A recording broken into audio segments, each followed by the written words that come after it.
আমার কলকাতা নিউজ, কথা হবে সামনাসামনি।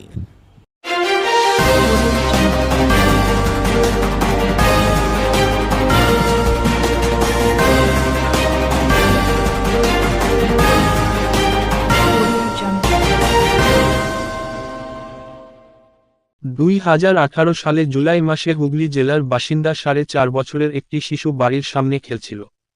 সঞ্জয় মোহালি নামের 50 বছরের এক প্রতিবেশী তাকে 5 টাকার প্রলোভন দেখিয়ে নিজের ঘরে নিয়ে গিয়ে যৌন নিগ্রহ করে। শিশুটি রাতে ঘুমানোর সময় নির্যাতিতা তার মাকে ঘটনার কথা জানান। পরের দিন শিশুর পরিবার থানায় অভিযোগ দায়ের করে। সেই অভিযোগের ভিত্তিতেই পুলিশ পক্সো বা শিশুকে যৌন নির্যাতন ধারায় মামলা রুজু করে তদন্তে নামে। গ্রেফতার হয় সঞ্জয়।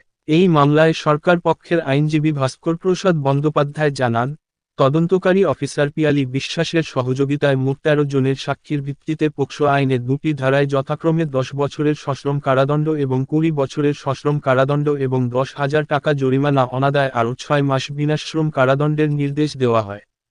পাশাপাশি রাজ্য সরকারকে নির্যাতিতার পরিবারকে 50,000 টাকা ক্ষতিপূরণ হিসেবে দেওয়ার নির্দেশ দেওয়া হয়।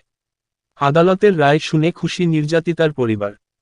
ইংরাজি 29/7/18 তারিখে একজন ভদ্রমহিলা চিত্রখানে অভিযোগ করেন 28/7/18 তারিখে তার 5 বছরের নাবালিকা মেয়েকে আসামি সঞ্জয় মোহালি 5 টাকা দেওয়ার লোভ দেখিয়ে বাড়ি থেকে নিয়ে যায় এবং নিয়ে গিয়ে তার যৌনাঙ্গ আঙুল দিয়ে তাকে সেক্সুয়াল অ্যাসাল্ট করে এবং সঞ্জয় মোহালি তার পুরুষাঙ্গটা ওই বাচ্চা মেয়েটির মুখে ঢুকিয়েও তাকে সেক্সুয়াল অ্যাসাল্ট করে। এর ভিত্তিতে নির্যাতিতা মা একটা চিত্রখানে অভিযোগ দায়ের করে।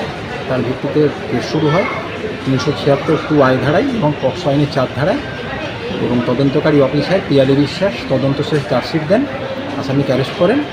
তার বিচার পর্ব চলাকালীন প্রসিকিউশন 13 জন সাক্ষীকে উপস্থাপিত করে। তাদের সাক্ষ্য প্রমাণের ভিত্তিতে উক্ত আসামি সঞ্জয় মোহালির বিরুদ্ধে অভিযোগ প্রমাণ হয়।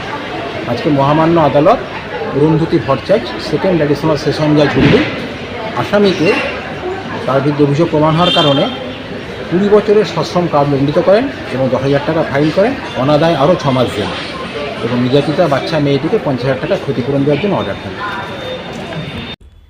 আমার কলকাতা নিউজ, কথা হবে সামনাসামনি।